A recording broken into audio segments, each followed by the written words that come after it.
a scene that has looked exactly like this for 1,000,000 years. Seeing this, you're looking directly into the deep past, witnessing nature just as it was meant to be.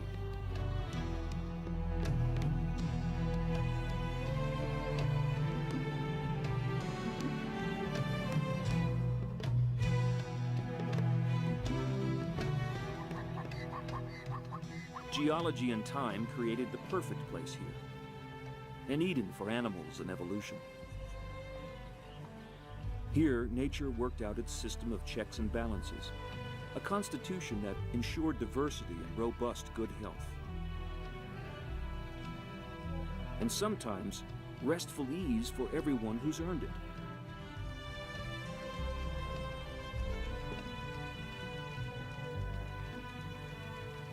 Almost unchanged today, this is the Serengeti, a national park near the border of Tanzania and Kenya, the size of Connecticut. There are about 3,000 Serengeti lions living in prides. At the heart of each is a core of females who raise the cubs. Each pride inherits a 50-square-mile territory passed down through the lionesses.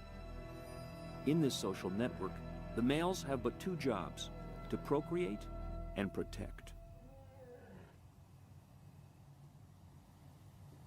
The restful ease we associate with predators has two causes.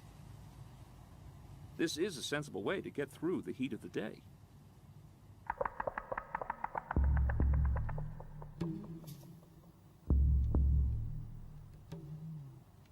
Hunting is for the cool of the evening. Daylight is the time for walking the boundaries of the pride's territory, marking its margins and daring rogue outsiders to enter.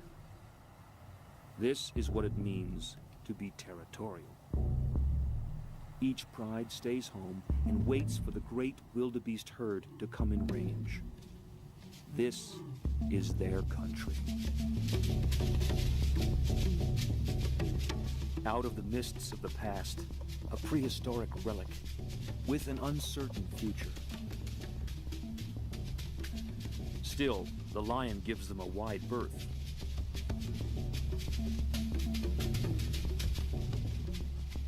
This is the black rhino.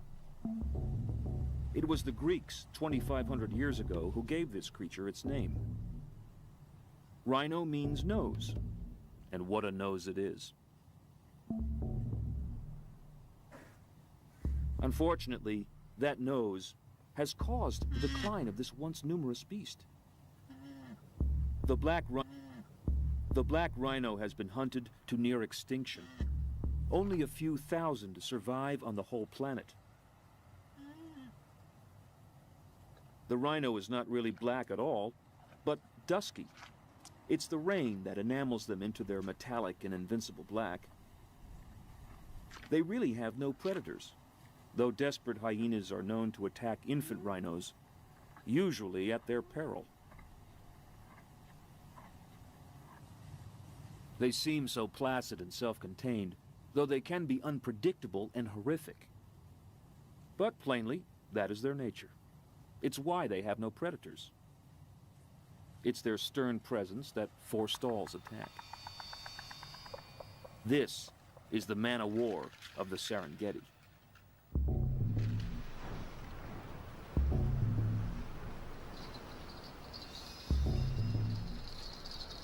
Lake Magadi. This is what the dry season looks like.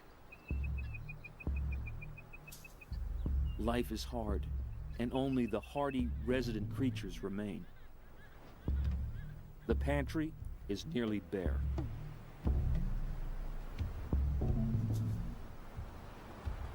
It's been a month since the last rain, and with daily temperatures over 100 degrees, water seems only a distant myth.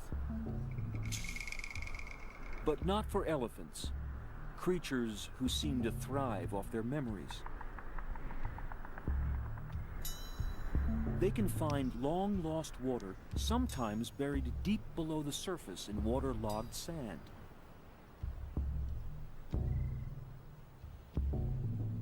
Part of their success has to do with their being able to smell water with their great sensitive trunks. But it has to be said that their memories help them sniff in all the right places. The elephant's trunk is one of the great creations of nature. Some 40,000 muscles help it to do the heavy work, as well as allow it to pick up an egg without mishap. But its greatest feat of sensitivity may be in simply locating water.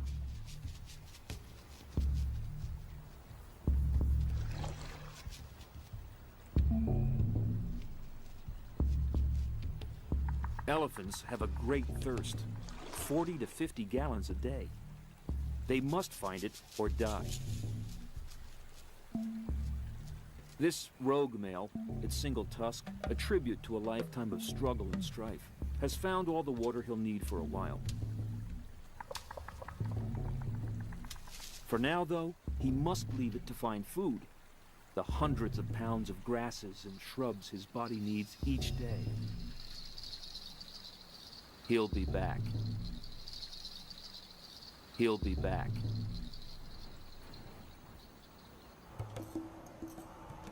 It's a parched world. But they've been through all this before, ever since the dawn of time. It's always a matter of pressing on.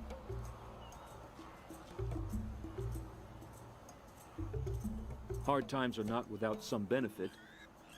Hardship pressures the herd, prompting them to cope, to learn from this demanding season. Now, not all of them will survive, but those who do will constitute a more enduring and fitter species.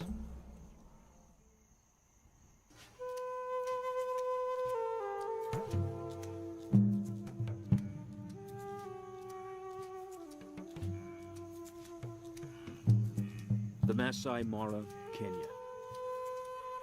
This may be the most demanding part of the 1,000-mile Great Migration. At every step of the way, there are eyes watching the wildebeests with empty stomachs and with evil intent.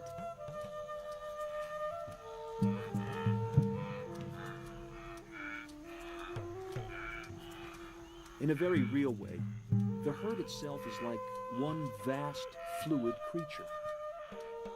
These are animals made to prosper in a habitat without confinement, where the natural ebb and flow of migrating life provides all they will ever need.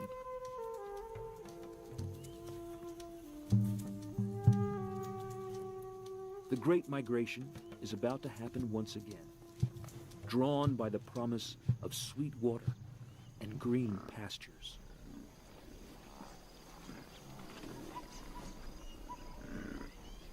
Zebra live in small family herds, one stallion and several females and their offspring. And they too travel with the wildebeest. There really is safety in numbers. Impala are the most graceful of the antelopes. Under attack, they bounce away in sharp zigzag patterns with amazing hang time, confusing their predators.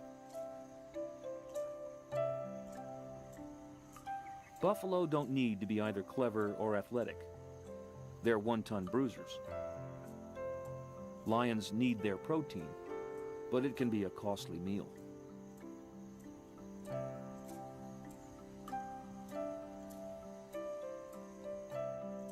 The oribi is a member of the antelope family. It's the animated eyes that gave these timid creatures their name.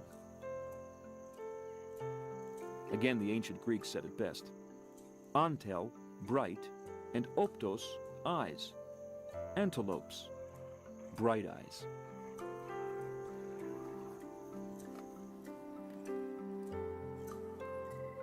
Gazelles, on the other hand, were named by the Arabs rather than the Greeks. Gazelles, on the other hand, were named by the Arabs rather than the Greeks. Gazelles, they called them. But the meaning was still the same. Bright eyes. This is the Thompson's gazelle, Tommy for short. Like all the members of the antelope family, Tommies depend on quick-twitch muscle response to escape from predators. Living in small herds, someone is always watching. always alert.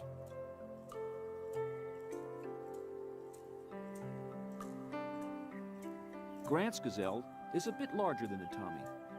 Its distinctive white tail pattern is confusing to pursuers. They can't pick out individuals.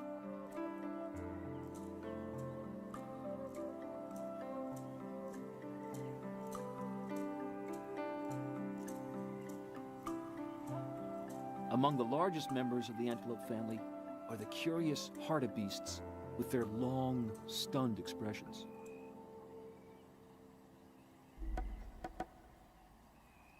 The massive eland, the biggest antelope with its 3-foot horns. Despite its size, when startled, it can jump over 6 feet in the air.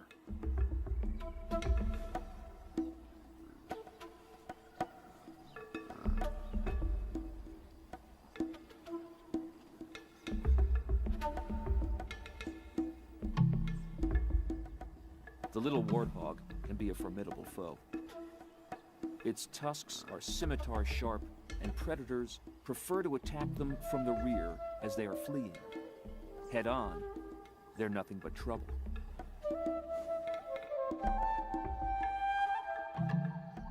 A Tommy up a tree, brought here by the leopard that caught and killed it. The rule in the Serengeti is that lesser predators have to hide their winnings from the opportunistic lions, who would rather steal than hunt. Up a tree, you're safe from lions. Usually.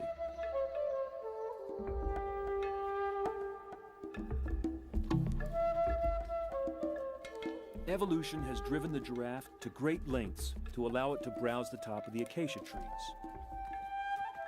Altitude is its environmental niche, a place where others can't graze. But it's not only height that giraffes have been blessed with, but prehensile lips and a tongue suited to grazing just the choicest green bits. And it's not just better access to food that height gives the giraffe, it's power too. Those long legs pack a nasty wallop. A mortifying blow to any big cat that might want to take a shot at all that giraffe protein.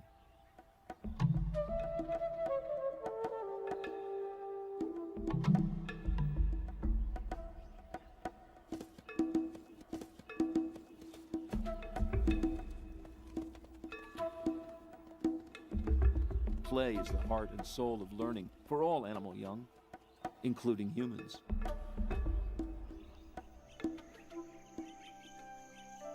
Seeing a mother and calf reminds us that the Serengeti is about nurturing, not just about predation and blood.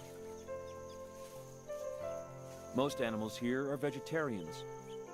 Still, even for the carnivores, life is mainly about parents protecting and teaching the next generation. Could they be more like us, really? The eyes are the windows to the soul, and when they peer at us, what is it they see?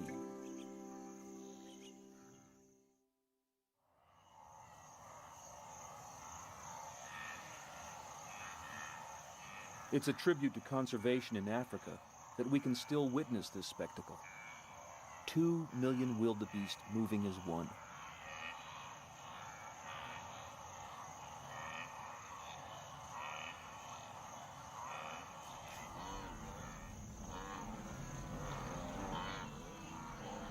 The Great Plains of North America must have looked like this when several million buffalo once ranged across them, from Texas to Canada, Iowa to Colorado.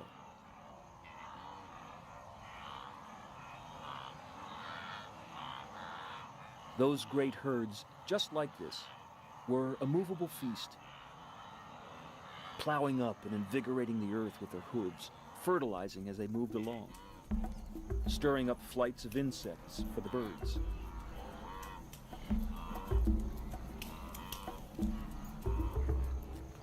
In America, senseless slaughter and greed ended all that, but not here, where the vast herd still winds its way as slowly and deliberately as ever.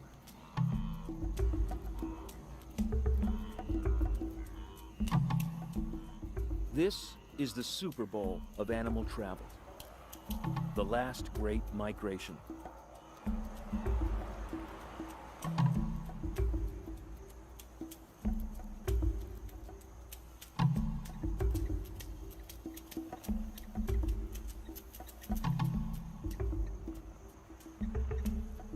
Even in the midst of all this potential food, there are other demands on a male lion. Providing for the next generation of lions, a duty which seems like a privilege, can become difficult. That's because females in estrus must copulate every 25 minutes over 3 days. What the act lacks in vigor, it makes up in frequency. Well, it makes up in frequency. Well, possibly. It's a demanding and sometimes humiliating life for the king of beasts. It's also a long-term commitment. For every cub born, the father's presence will be required for 2 years until his offspring can survive on their own. Even so, 80% of cubs don't make it through their first year. Meanwhile, the herd awaits the next attack. But there's little to fear from this pair today.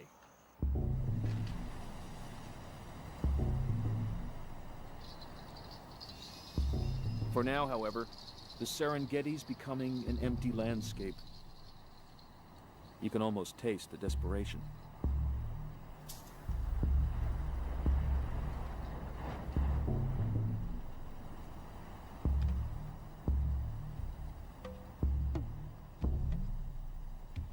Predators, like lions, have fairly helpless and immobile young, which prevents them migrating to follow the feast. The survival odds are so slim for any of these cubs. Every day is a test of wills. Who will eat and who will not? Starvation, a lack of meat, is the foremost killer of the young. So that what appears romantically as an Eden before the fall is no peaceable kingdom at all. Which is why lions live communally. Living in groups and raising all the young together is an efficient way of ensuring the future. It also allows cooperative hunting, driving the herd into the waiting jaws of other pride females.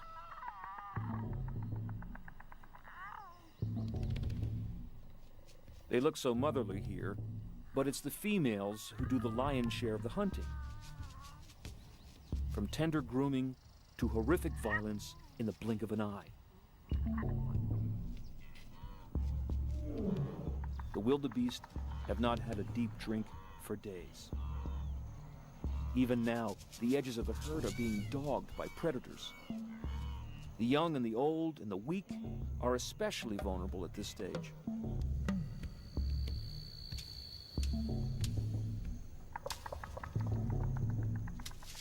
This carcass was downed by wild dogs. But a lion has sauntered in to claim the feast. It's what we mean by the lion's share. It means everything.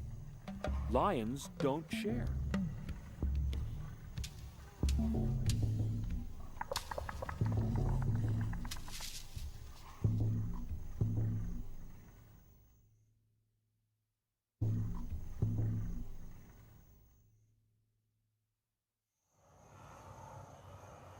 It all looks so gritty and doomed. They must get to water. But as a species, the wildebeest have been through this countless times. The point is to keep moving, to keep living. There is a goal in sight. And this is it, the life-giving ribbon of the Mara River.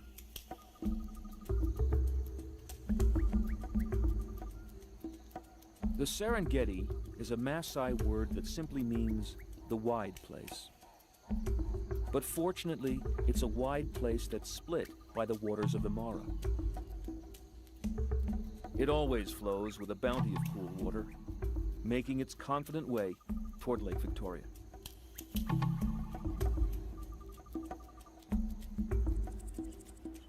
These waters are a vast magnet.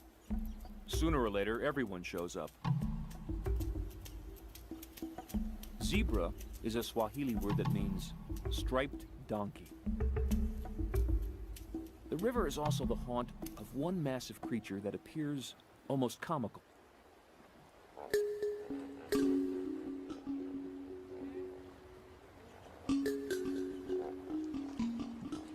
It's the huge 3-ton hippo with thick skin, cruel teeth and jaws, and the curious ability to urinate backwards. Retro-urination it's called, and it may be related to some evolutionary necessity for spreading its scent only behind it. They're not the most flexible of creatures. They have ears that can close when they submerge. They even copulate and give birth underwater.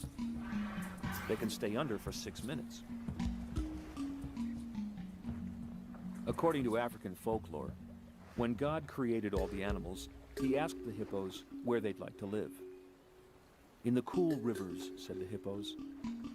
"But you'll eat all the fish," God replied. Then we promised to eat no fish. And they've kept their word. They're vegetarians. Hippos mostly spend their days submerged to avoid sunburn. But in the evening and at night, they come ashore to feed on hundreds of pounds of grasses. They're exclusively herbivores, though they are dangerous to man. More people are killed by hippos each year than by lions or crocs. The tragedy usually happens in the evening when people run into them in the tall riverside grasses. Lions rarely attack hippos, though they have been known to make off with a very young one. But lions have to be desperately hungry to attempt this meal. It can be costly. In the end, it's the consistent flow of the Mara River that makes hippo life possible. Not just because of its depths, but because it fosters lush grasses along its length. If this river ever failed, so would the hippos.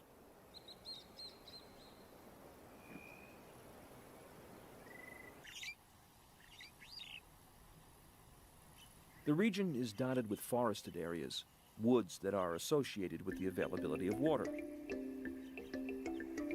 Where water is scarce, grasses always outcompete the trees, and the land reverts to grassland. But not here.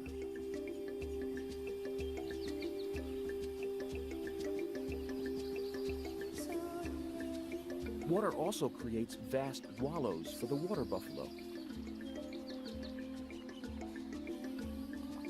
With water and plentiful grass, a buffalo can graze unconcerned. It fears nothing.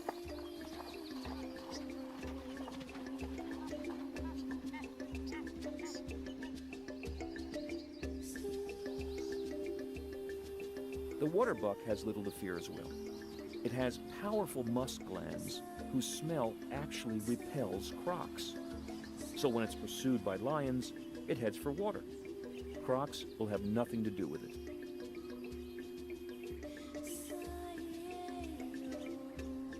The forests were designed with monkeys in mind. Baboons live in troops to raise and teach their young, to cooperate in finding food, and to defend themselves. With their sharp teeth, they've been known to take infant leopards or cheetahs. Seeing these savanna monkeys, it's hard not to imagine our ancestors developing from the wide range of monkey life here.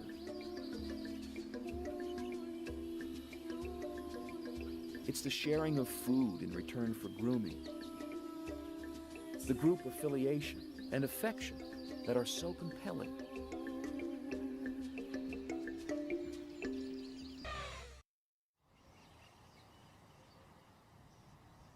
It's the water seeps that are so attractive. They promise refreshing drinks and perpetually green shoots. They also promise predators. For where there is water, there is meat.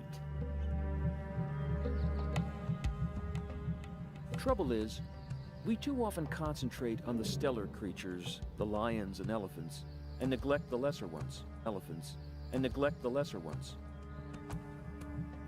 The saddle-billed stork, the white pelican, the ibis, whose curved bill the Egyptians considered God's pen. A guinea fowl is not much of a meal. Still, it is known for uttering a harsh warning cry when a hungry cat is about. The Kori bustard will often stroll with the great beasts, scarfing up insects disturbed in their wake. It's a similar strategy to that used by the crowned crane.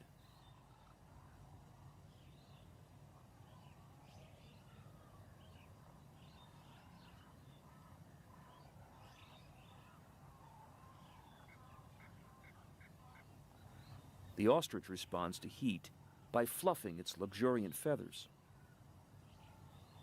A fluffed ostrich is its own umbrella. The slightest breeze through its feathers carries off masses of heat.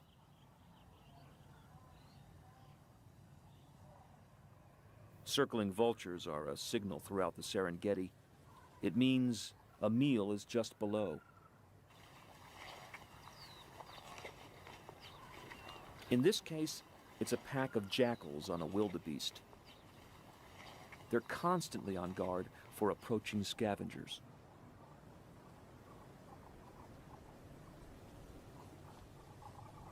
Because they can cover vast distances daily, and because they have telescopic eyesight, vultures are able to survive on scavenging alone. They never need to hunt, and manage to live off table scraps.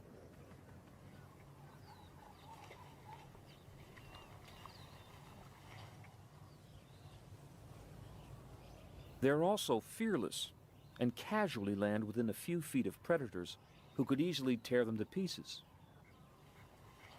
Fortunately, they're too busy eating.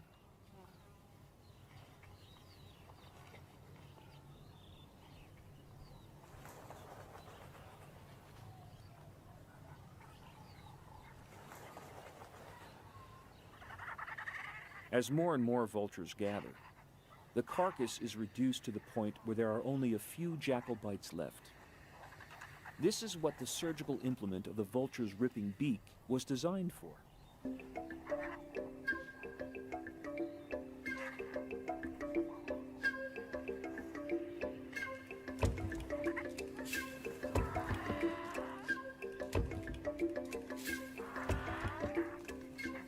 This looks like chaos, but in the crowd of vultures, Darwin's survival of the fittest,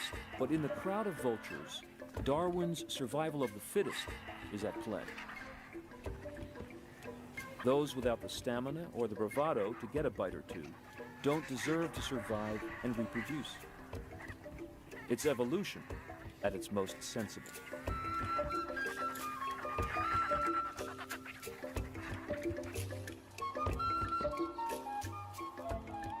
It's September, and time for the great herd to turn south again in search of green grass, recrossing the Great Mara River in force. But the river's deceptive and hides many dangers. For days on end, the herd comes to the edge, waiting for just the right moment to cross.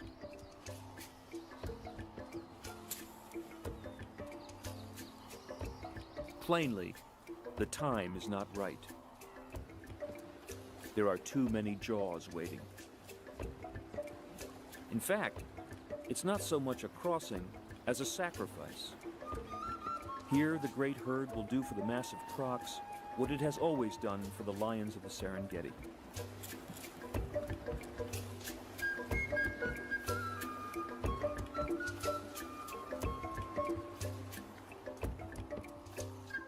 It's around water that the herd is most vulnerable.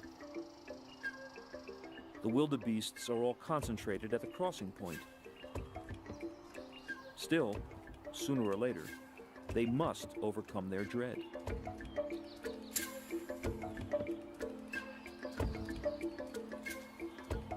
For now, the herd seems settled on another tack. They'll cross much farther downstream at a point they feel more comfortable with. They've seen it all before. They know what to do. This is animal intelligence.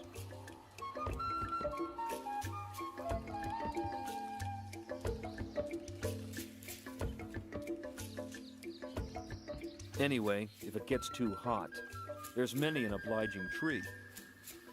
Shade can be as valuable a commodity as water.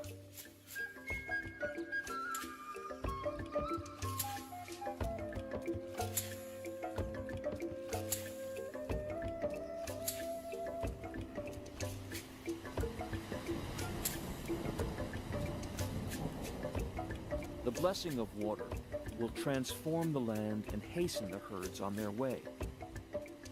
It's a reminder of the green shoots that await them in the south.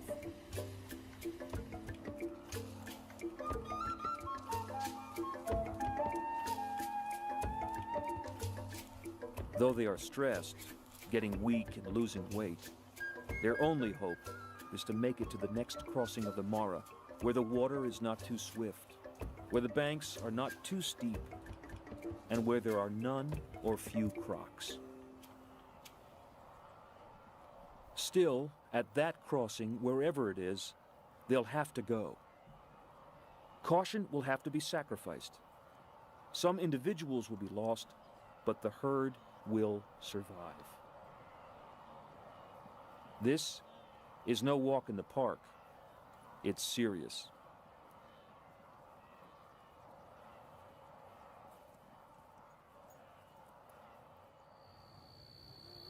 It's all one vast organism, the herd, predators, and the land. They all score off and depend on one another. It's a constant miracle how it all works out. And this is the scene of tomorrow's miracle, a baptism of fire.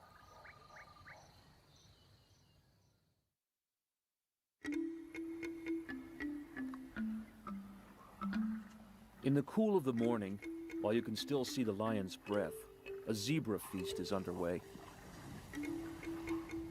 This hunt took place at night, and the carcass is halfway gone by sunup. The lions were waiting by the Mara for the wildebeests and came up trumps with a zebra who unluckily arrived well before the great herd.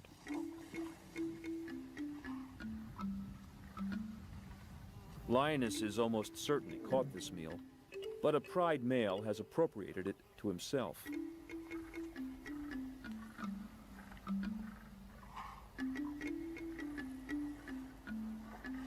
Luckily, there's more here than he can stomach, or he'd chase away all the females.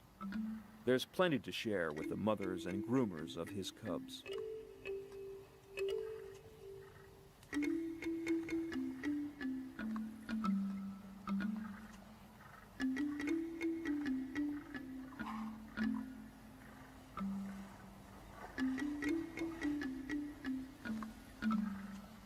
But no one else is getting in on the windfall, least of all a black jackal.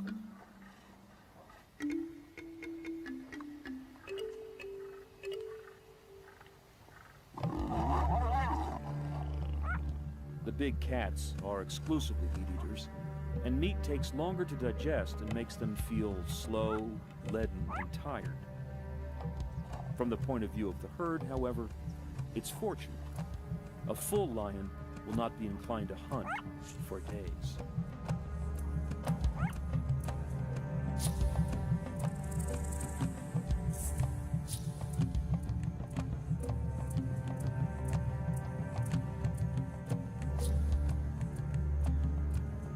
For now, there's only one predator that the herd has to fear, the Mara. It's a great and unpredictable serpent, barring their way to the future.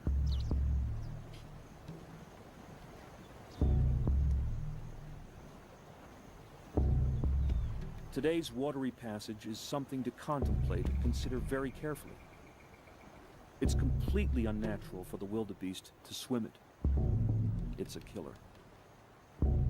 But somehow they know it's a passage they must make.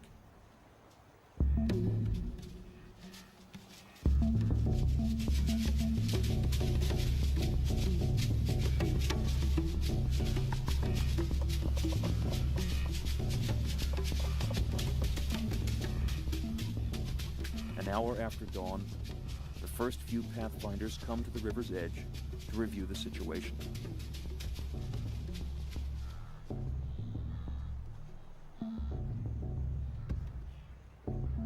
You can almost feel a groundswell of anticipation and eagerness to get the ordeal over with. But no one's going anywhere until the pathfinders choose the perfect spot and the perfect time. The herd doesn't live by consensus. It follows, without question, its leaders. This isn't blandness. It's behavior forged on the anvil of experience and evolution. And it's the only thing that works.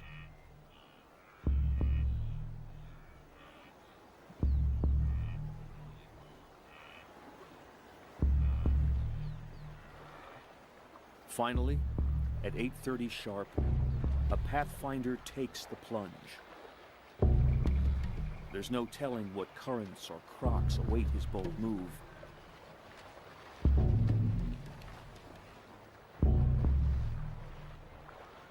And then they all go suddenly, using the same spot to enter the fast-flowing Mara.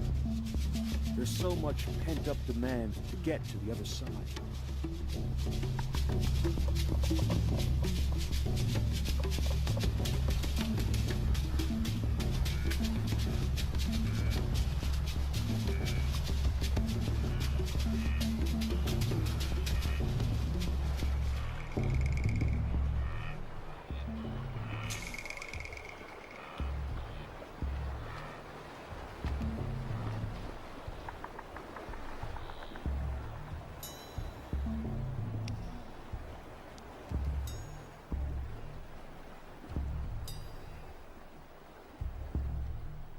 It's almost comically single file, as if discipline were the first thing on their minds.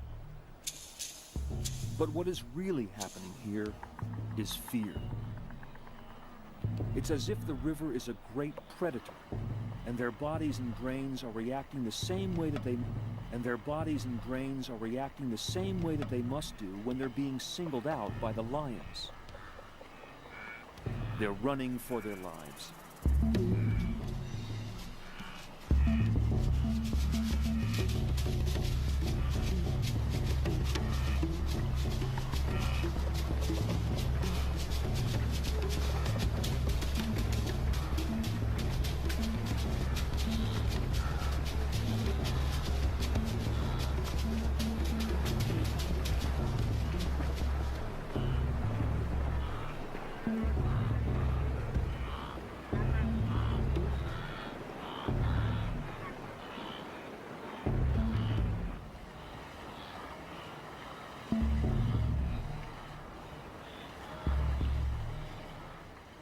The herd is in the grip of their own adrenaline.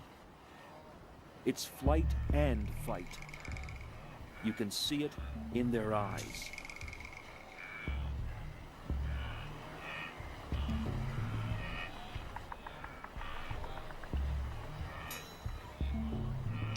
Much more of this and their hearts would explode. Still, like all trials that are tough, even for humans, this one too has its benefits. Wildebeests were created for this crossing.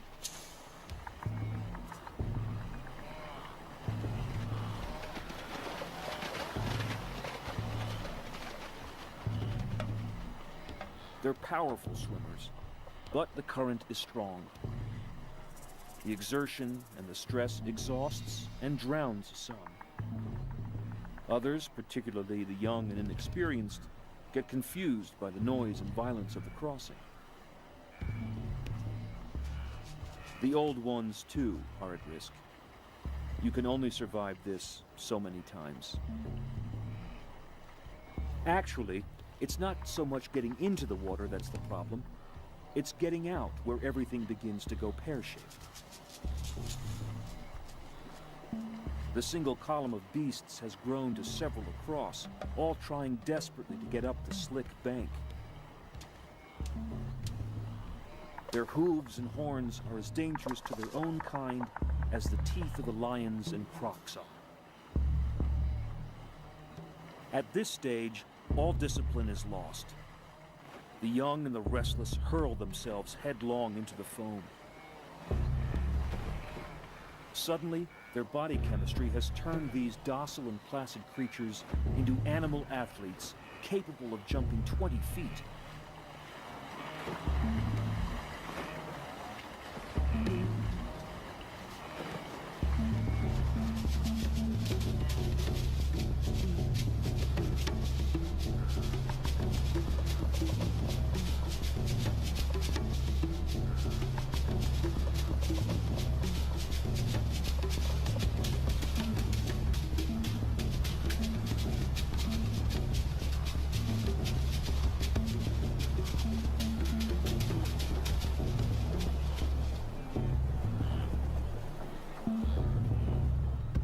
On the other side, all is chaos. The fiercest of injuries can occur at this point, injuries that the lions are only too willing to take advantage of.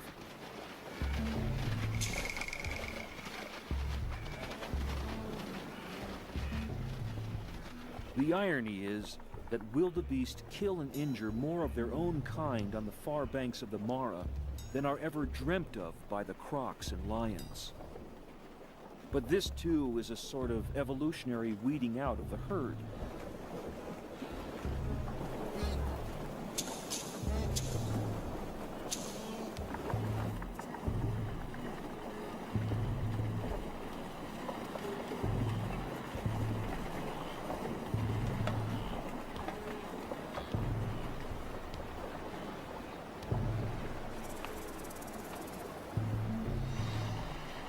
It's every creature for himself, never mind the herd, as they fight the downstream pull of the water and the deadly kicks of their relatives and siblings.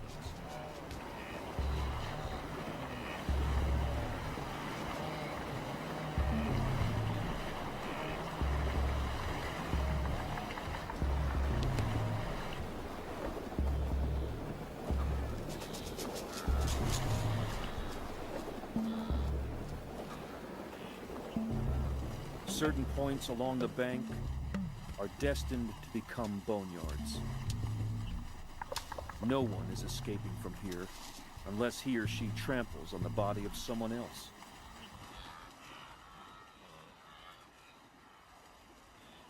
It's pathetic, but this is the way it's meant to be.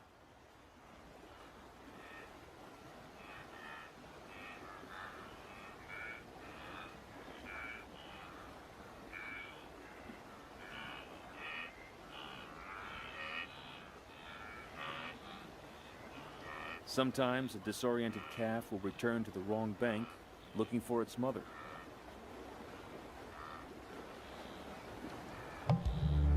But to attempt the crossing twice is a death sentence.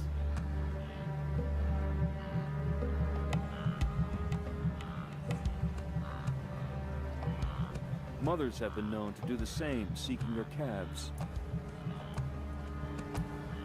It usually ends up very bad.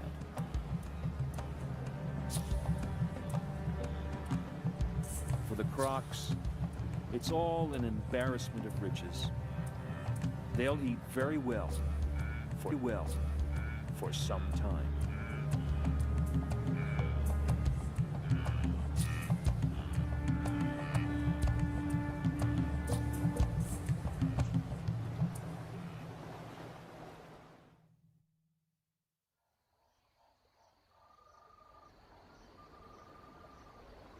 A solitary marabou stork supervises a pileup of wildebeest carcasses.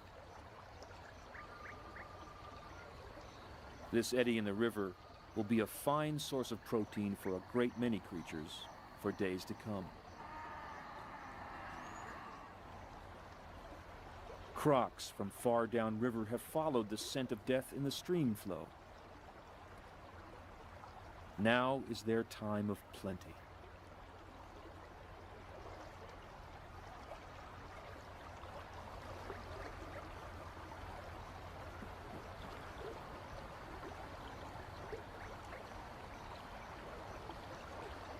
There are hundreds of wildebeest bodies in the river, but they will all be clean and disarticulated skeletons in a few days.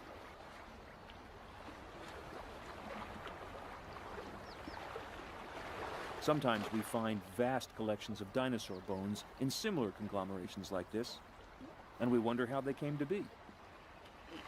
This is how. Come to the banks of the Mara, and you can see a recreation of life in the deep past. This is the way of life, not death.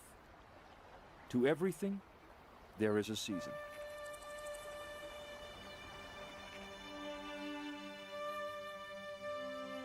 As the long day wanes, the Mara River flows calmly on, as if nothing has happened.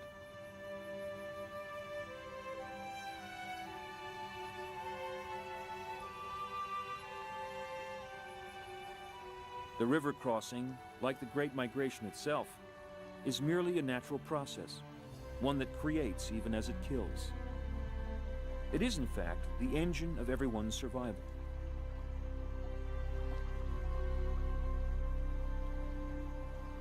And so the wildebeest continue to forge ahead. They always have, and they always will, whatever the consequences to individuals.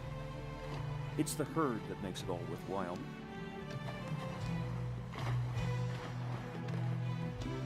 If some of them don't make it, then this too is nature. This too is the Serengeti. Amidst its demands, its brutality, even its neglect, there is a clear central drive here. A drive to make it all work out somehow.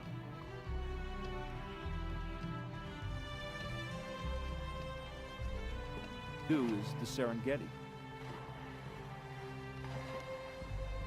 Amidst its demands, its brutality, even its neglect, there is a clear central drive here. A drive to make it all work out somehow.